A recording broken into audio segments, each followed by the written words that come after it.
yan sa inyo? Meron po kami sir, 2 years na hinulugan na house and lot po. Anong developer yun? Ano po, Inobaland Development. May opisina ba to?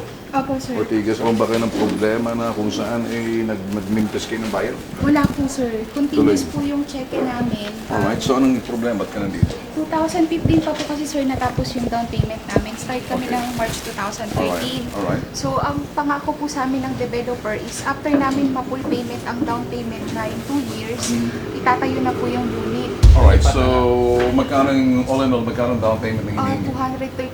236,000. Bayad na kayo sa down payment, Yes parang po. in-installment ninyo, kaya hinold nyo na to. So ano daw ang problema? Bakit hindi na magawa yung unit? Lagi po silang nagpa-promise. Usually nakapagbayad na kayo ng 236, Opo. paid off na. Ano daw Wala yun? po sila sir sinasabing So bakit hindi daw sinasabing nabayaran? Bayad na to. Okay, so ano? Inano na po namin sir yung may-ari mismo.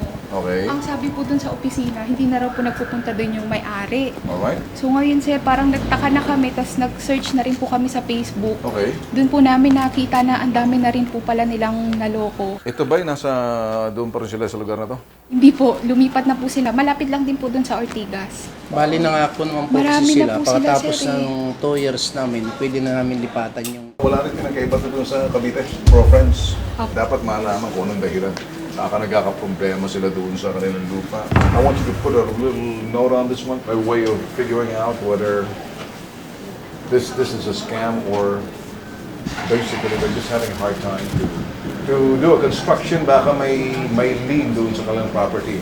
Or baka may hawak ng primary bank pagkatapos another bank doesn't want until such time na mabayaran yun.